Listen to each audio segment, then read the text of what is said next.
बहुत बहुत स्वागत है। तो फ्रेंड्स, आज हम करने वाले हैं मॉडल पेपर सेट 1 संस्कृत का। तो संस्कृत में आप हमारे चैनल से जुड़े रहिए, आपको हम गारंटी के साथ कह रहे हैं जो 80+ आपका नंबर आएगा। और हर वीडियो संस्कृत का आप देखिए, इससे आपका 80% से कम नंबर नहीं आएगा। तो इसी के साथ वीडियो को चालू करते हैं और मॉडल सेट 1 है। तो चलिए मॉडल सेट 1 को सॉल्व करते हैं और आपको बताते हैं। तो इसी के साथ वीडियो को चालू करते हैं। अगर आपको यह वीडियो अच्छी लगी तो हमारे चैनल को सब्सक्राइब कीजिए और इस वीडियो को लाइक कीजिए और इस वीडियो को अपने दोस्तों के पास ज़रूर शेयर कीजिएगा। इसी के साथ वीडियो को चालू करते हैं। देखिए, फर्स्ट नंबर क्वेश्चन दिया हुआ है, गुजरात प्रांत स्थित ट्रांकरा नामक किसका जन्म स्थान है? कौन है इसमें जिनका ट्रांकरा नामक गाँव में जन्म हुआ था गुजरात प्रांत में? तो कौन है? तो वो हैं स्वामी दयानंद जी, जिनका जन्म गुजरात प्रांत में हुआ था, वो भी ट्रांकरा नामक ग्राम में हुआ था। Option number C right answer हो जाएगा इसका। देखिए, अगला क्वेश्चन दिया है, बिना बुलाए कौन आता है? तो बिना बुलाए कौन आता है? तो है मूर्ख आमदी बिना बुलाए आते हैं। ठीक है, option number C right answer हो जाएगा इसका। नेक्स्ट क्वेश्चन दिया हुआ है, मोहतराम शिक्षा चाहे, यह किसकी उक्ति है? यह किसकी उक्ति है? तो शक्र का यह उक्ति है। शक्र जो हैं कौंड के मामा थे शक्र, तो उनकी उक्ति है। ठीक है, तो ऑप्शन नंबर सी सही हो जाएगा। नेक्स्ट क्वेश्चन दिया है, विजय भट्टारिका किसकी पत्नी थी? विजय भट्टारिका जी थी, वो किनकी पत्नी थी? तो चंद्रदित्य की पत्नी थी। Chandraditya, option number A right answer हो जाएगा इसका। नेक्स्ट क्वेश्चन दिया है, किस देश में देवता बार बार जन्म लेना चाहते हैं? तो कौन सा देश है जिसमें देवता बार बार जन्म लेना चाहते हैं? तो भारत है। ऑप्शन नंबर ए सही आंसर हो जाएगा इसका। नेक्स्ट क्वेश्चन दिया है, घर में लगी आग को देखकर कौन लोग पलायन हो गए, मतलब भाग गए? कौन लोग थे जो घर में आग लग गई तो वहाँ से वो भाग गए? तो थे धूर्त लोग, जौन थे तोन फुला कर आए हुए थे, जो वो धूर्त लोग, तो वो पलायन वहाँ से घर में आग लगने के बाद भाग गए। तो option number D right answer हो जाएगा इसका। नेक्स्ट क्वेश्चन जो है, निरुक्त का क्या अर्थ है? निरुक्त है जिसका क्या अर्थ होता है निरुक्त का? तो निरुक्त का होता है वेदार्थ बोध। निरुक्त का option number B right answer हो जाएगा, वेदार्थ बोध। ठीक है, ऑप्शन नंबर बी सही आंसर हो जाएगा इसका। नेक्स्ट क्वेश्चन दिया हुआ है, वैदिक साहित्य का अंतिम भाग है। वैदिक साहित्य है जिसका अंतिम भाग क्या है? 1 सेकेंड।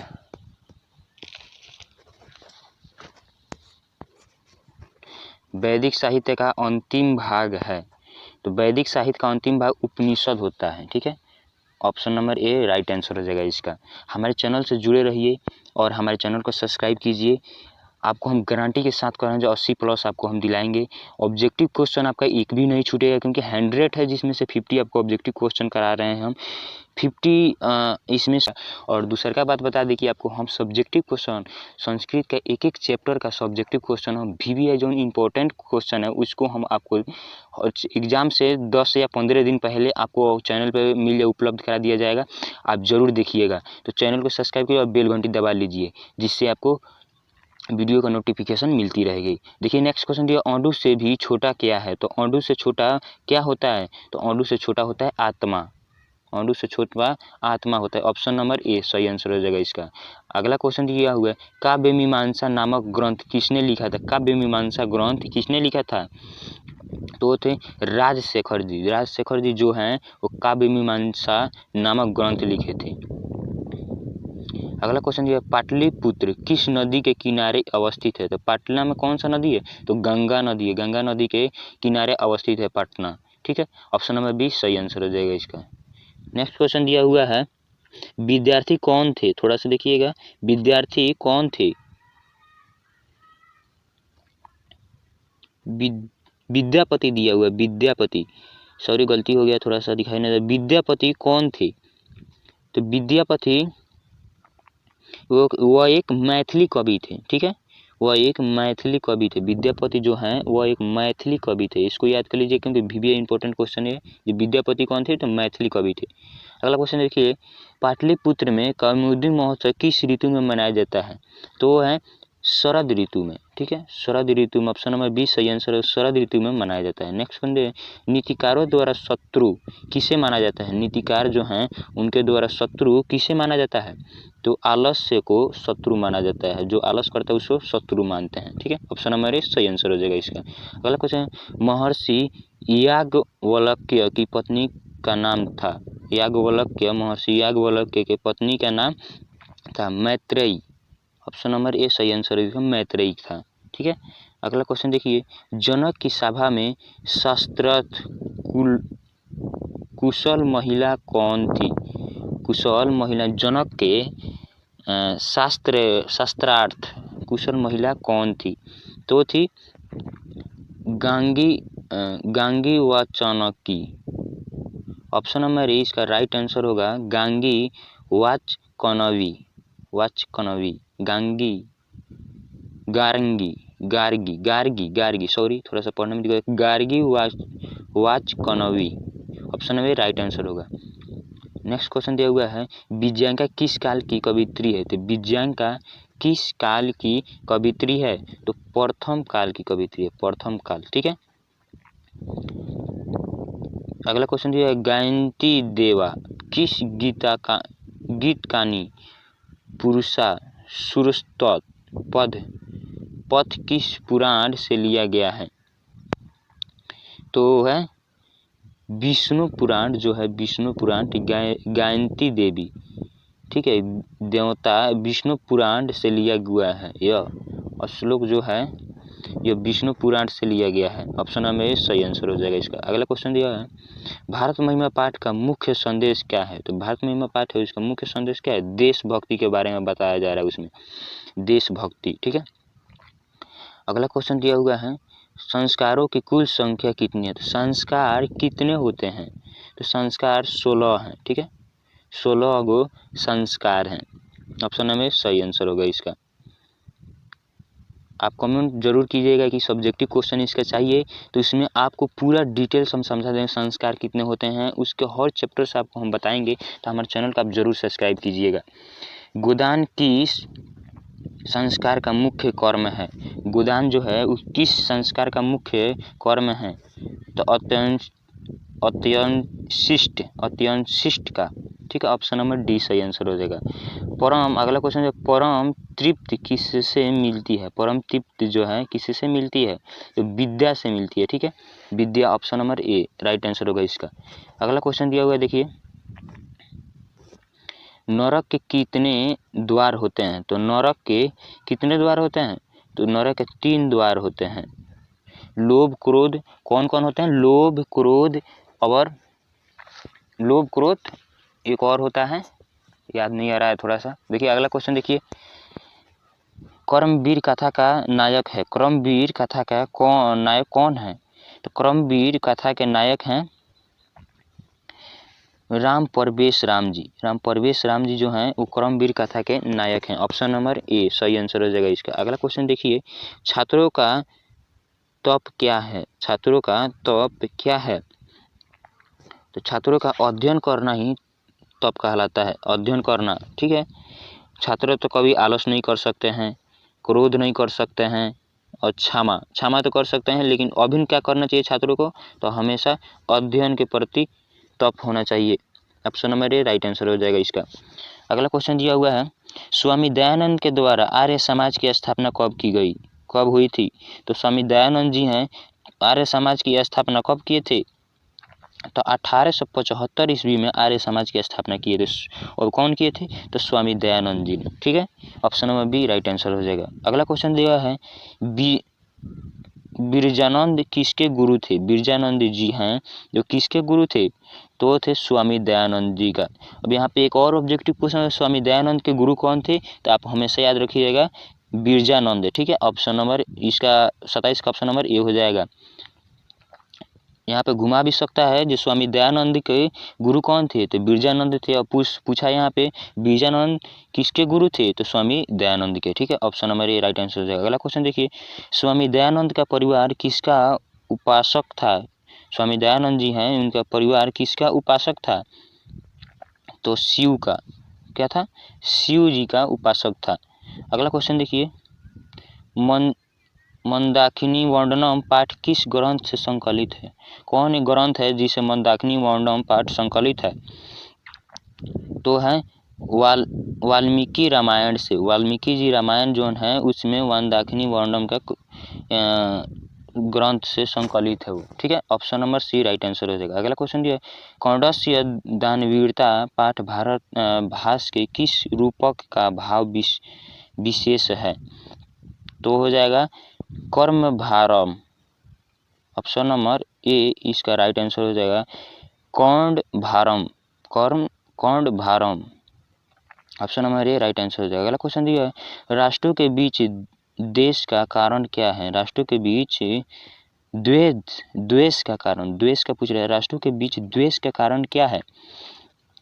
तो ऑप्शन नंबर इसका ए हो जाएगा दूसरे राष्ट्र का उत्कर्षण। दूसरे राष्ट्र का जब उत्कर्षण करते हैं तो द्वेष का कारण उत्पन्न होता है, ठीक है।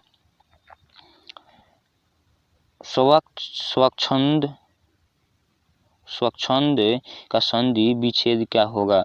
तो स्वच्छंद का संधि विच्छेद अगर आप नहीं पढ़े हैं ग्रामर तो आप जरूर कमेंट कीजिए, आपको हम ग्रामर व्याकरण जो होता है संस्कृत व्याकरण आपको हम जरूर पढ़ाएंगे, इसी के साथ पूरा हम उसमें डिटेल आपको बताएंगे। तो आप जरूर कमेंट कीजिए और हमारे चैनल को सब्सक्राइब कीजिए। देखिए अगला क्वेश्चन जो है स्वच्छंद का संधि विच्छेद क्या होगा? तो स्वच्छंद का संधि विच्छेद होगा स्वत प्लस छंद, आधा स्व व आधा त रहेगा प्लस छंद, ठीक है। Option number D right answer हो जाएगा। अगला क्वेश्चन दिया विद्या प्लस एका की संधि क्या होगी? विद्या प्लस एका, तो विद्या प्लस एका की संधि होगी विद्या प्लस एका की संधि होगी विधेयका, विधेयका। ऑप्शन नंबर सी विधेयका, ठीक है। Option number C right answer होगा इसका। अगला क्वेश्चन देखिए अ प्लस ओ के मेल से कौन सा नया वर्ण बनेगा? अ प्लस ओ के मेल से कौन सा नया वर्ण बनेगा? तो अ बनेगा। ऑप्शन नंबर ए तह प्लस तत किस संधि का उदाहरण है? ये तो प्लस अत किस संधि का उदाहरण है? तो विसर्ग संधि। देखिए यहाँ पे विसर्ग लगा हुआ है, यहाँ पे विसर्ग, ये तो प्लस अत किस संधि का उदाहरण है? तो विसर्ग संधि। ऑप्शन नंबर ए हो जाएगा, राइट आंसर इसका होगा। अगला क्वेश्चन दिया है मूर्ति पूजा का समास विग्रह क्या होगा? समास विग्रह पूछ रहे हैं यहाँ पे क्या होगा? तो समास विग्रह मूर्ति पूजा, मूर्त पूजा, मूर्ते पूजा। Option number B right answer होगा इसका। अगला क्वेश्चन दिया संस्कृतस्य शिक्षा का समस्त पद क्या होगा? संस्कृतस्य शिक्षा का समस्त पद क्या होगा? तो ऑप्शन नंबर इसका राइट ए होगा संस्कृत शिक्षा, ठीक है। संस्कृत शिक्षा, option number A right answer इसका होगा। अगला क्वेश्चन देखिए गोल गृहम में कौन सा समास है? गोल गृहम जो है उसमें कौन सा समास है? तो कर्मधारय समास होगा, कर्मधारय समास। Option number A right answer होगा। द्विगु समास का उदाहरण कौन सा है? द्विगु समास जो है उसका उदाहरण कौन सा है? तो द्विगु समास का उदाहरण पंचवटी, इसका द्विगु समास का उदाहरण होगा। ऑप्शन नंबर राइट आंसर होगा। अगला क्वेश्चन यतसच निर्धारणम सूत्र का उदाहरण वाक्य है, तो इसका उदाहरण सूत्र का वाक्य का उदाहरण हो जाएगा इसका कविषु कविनाम कालिदास श्रेष्ठ आसीत। ऑप्शन नंबर ए इसका राइट आंसर हो जाएगा, ठीक है। ऑप्शन नंबर ए इसका राइट आंसर हो जाएगा। अगला क्वेश्चन देखिए क्या होगा ग्रामम उभयतः वृक्षा संति वाक्य के ग्रामम पद में द्वितीय विधायक सूत्र कौन सा है? द्वितीय विधायक सूत्र पूछ रहा है यहाँ पे। तो उभयतः योगे द्वितीय, ऑप्शन नंबर ए सही आंसर रहेगा इसका। अगला क्वेश्चन दिया हुआ सजन प्रतीयते वाक्य में रिक्त स्थान में कौन सा पद प्रयुक्त होगा? खाली स्थान दिया हुआ स में स्व होता है या, तो यहाँ पे कौन सा वाक्य होगा? वस्त्रेण। Option number B right answer स वस्त्रेण सजनम प्रतीयते, वस्त्रेण। Option number B right answer होगा। नमम के अर्थ में कौन सी विभक्ति प्रयुक्त होती है? नमम जो है, नमम कौन सी विभक्ति प्रयुक्त होती है? तो चतुर्थी विभक्ति जो है उसमें प्रयुक्त होती है। अगला क्वेश्चन देखिए, किस शब्द में आ उपसर्ग है? उपसर्ग आ पूछ रहा है, किस शब्द में आ उपसर्ग है? तो अकारा, ऑप्शन नंबर ए सही होगा इसका आंसर, अकारा। अगला क्वेश्चन है 45 नंबर में, दुरात्मा शब्द में कौन उपसर्ग है? दुरात्मा जो दिया हुआ है उसमें कौन सा उपसर्ग है? तो दूर, ठीक है, दूर, दू आदर, दूर। अगला क्वेश्चन दिया है, आस्था धातु के लट लकार प्रथम पुरुष एक वचन का रूप कौन सा है? आस्था पूछ रहा है, तो लट लकार तो क्या होता है? ती, त, अंति, सी, थ, थ, आमी, आव, आम। आप ग्रामर के लिए जरूर कमेंट कीजिए, हम आपको पूरा पढ़ाएंगे। आपको ती, त, अंति, तो प्रथम पुरुष पूछ रहा है और एक वचन पूछा तो ती होगा, तो आस्था, ऑप्शन नंबर आस्था। देखिए यहाँ पे आस्था धातु के लट लकार पूछ रहा है, तो प्रथम पुरुष और एक वचन पूछ रहा है, तो होगा त्रिष्ठी। आस्था का हो जाएगा त्रिष्ठ और ती, ठीक है, आस्था का हो जाएगा संस्कृत रूप त्रिष्ठ और ती, त्रिष्टति। Option number B right answer होगा इसका। पाश्यामी किस लकार का रूप है? पाश्यामी जो है वो किस लकार का रूप है? तो लीट लकार का पाश्यामी रूप है। अगला क्वेश्चन देखिए, जही किस धातु का रूप है? जही जो है किस धातु का तो रूप है? जही हन धातु का रूप है, हन, जही हन धातु का रूप है। अगला क्वेश्चन देखिए, मातरम में कौन विभक्ति है? मातरम दिया गया है, मातरम में कौन विभक्ति है? तृतीय है, चतुर्थी है, द्वितीय है, सप्तमी है? तो द्वितीय विभक्ति मातरम में है, ठीक है। अगला क्वेश्चन देखिए, नदीसु किस शब्द का रूप है? नदीसु दिया हुआ है, वह किस शब्द का रूप है? तो वह है नदी शब्द का, नदी शब्द का नदीसु रूप है। वो कौन सा है? तो सप्तमी है, सप्तमी का बहुवचन है नदीसु रूप, ठीक है। अगला क्वेश्चन है, साधु शब्द के, साधु शब्द के सप्तमी एक वचन का रूप कौन होगा? साधु शब्द जो है उसमें सप्तमी का एक वचन रूप कौन होगा? तो साधव, साधव, option number B right answer होगा। अगला क्वेश्चन देखिए, गम गम प्लस सत्री से कौन सा शब्द बनेगा? गम प्लस सत्री से कौन सा शब्द बनेगा? तो ऑप्शन नंबर इसका बी हो जाएगा, गच्छन, ठीक है, option number B right answer होगा। पठन में कौन प्रत्यय है? अगला क्वेश्चन है, पठन में कौन प्रत्यय है? पठनम, पठनम में, पठनम में, पठनम में कौन सा प्रत्यय है? तो लयुक्त, लयुक्त प्रत्यय है, लयुक्त प्रत्यय है, ठीक है। अगला क्वेश्चन देखिए, नागरिक में कौन सा तद्धित प्रत्यय है? तद्धित प्रत्यय, ठीक है, नागरिक में, तो ऑप्शन है इसका बी राइट आंसर है, तल, ठीक है।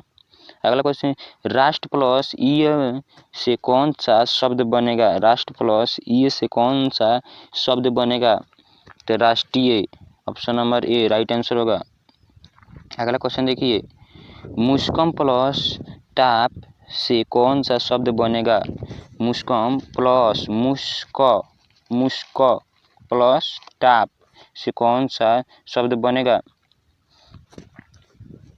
तो मूसिका, मूसिका, मूसिका बनेगा, मूसिका, ऑप्शन नंबर सी इसका राइट आंसर होगा। अगला क्वेश्चन दिया है, श्रीमती में कौन स्त्री प्रत्यय है? श्रीमती जो है उसमें कौन स्त्री प्रत्यय है? तो डिप, डिप स्त्री प्रत्यय है। अगला क्वेश्चन दिया हुआ है, इंद्राणी में कौन सी स्त्री प्रत्यय है? इंद्राणी जो है उसमें कौन सी स्त्री प्रत्यय है? तो इसमें भी ड्रिफ्ट स्त्री प्रत्यय है, ठीक है। अगला क्वेश्चन दिया हुआ है, लव, लव, ल अभ धातु के लट लकार प्रथम पुरुष एक वचन का रूप कौन सा होगा? धातु के लट लकार पूछ रहा है, ठीक है, तो आपको पता होगा लट लकार। अगर नहीं पता है तो कमेंट जरूर कीजिए, आपको हम जरूर बताएंगे। आपका 80 प्लस हम कह रहे हैं, 80 प्लस से कम नहीं आएगा आपका नंबर, ठीक है। तो देखिए इसका होगा लभते, ठीक है। Option number B right answer होगा। भुव प्रभ सूत्र का उदाहरण है, भुव प्रभ सूत्र का उदाहरण है। ऑप्शन नंबर 60 का हो जाएगा हिमालयात गंगा प्रवहती। ऑप्शन नंबर ए इसका राइट आंसर हो जाएगा, ठीक है। अगर आपको हमारे चैनल से जुड़ना चाहते हैं तो हमारे चैनल को सब्सक्राइब कीजिए। आपको गारंटी कह रहे हैं संस्कृत में आपका 80 नंबर हम लाएंगे, क्योंकि 50 नंबर आपका ऑब्जेक्टिव हो जाएगा, ठीक है। उसके बाद आपका 30 नंबर जो है, तो जिसमें से अपठित अबोधनम, जिसमें से देख कर लिखने के लिए आता है 13 नंबर का, तो अभी आपको हम बता देंगे, ठीक है। उसके बाद आपको आता है अपठित अबोधनम, और ग्रामर आपको पढ़ना पड़ेगा, जिसमें से आपको आएगा। तो इसमें देखिए सबसे ज़्यादा ग्रामर था, तो आपको हम पूरा बता देंगे। अपठित अबोधनम आपको पता चल जाएगा। उसके बाद आपको हिंदी से संस्कृत में अनुवाद करने के लिए तो 10 नंबर का वो आता है, तो आप ज़रूर कमेंट कीजिए, वो भी आपको बता देंगे। 2 से 3 वीडियो लगेगा संस्कृत ग्रामर, आपको संस्कृत में ग्रामर अनुवाद करने के लिए आपको आ जाएगा, वो कंठस्थ आपको हो जाएगा, ठीक है। उसके बाद आपको किसी पे निबंध लिखने के लिए आता है 5 नंबर या 10 नंबर का आता है, 5 नंबर का आता है, पता है, तो वो आपका हो जाएगा। तो देखिए 13 नंबर और 10, 23 नंबर और 50 नंबर, आपका 70 और 73 नंबर और 5 नंबर, 73 और 3 आ जाएगा आपका 78 नंबर। 2 नंबर इसी में चला आएगा आपका सब्जेक्टिव क्वेश्चन आपका आएगा, तो उसमें आपको 10-15 नंबर तो आपको कोई नहीं रोकेगा, 15 नंबर का आपका चला आएगा। तो आप जोड़ लीजिए 85 से प्लस ऊपर आपका नंबर आ जाएगा, ठीक है। तो आप 85 या 90, ठीक है। तो आप ज़रूर हमारे चैनल से जुड़िए, और आपको हम गारंटी के साथ कह रहे हैं कि आपको हम पूरा प्रोवाइड कराएंगे। तो आप हमारे चैनल को शेयर कीजिए, और हमारे चैनल से जुड़ने के लिए हमारे चैनल को सब्सक्राइब। इसी के साथ वीडियो को समाप्त करते हैं, वीडियो लंबा हो गई है। Thank you, thanks for watching.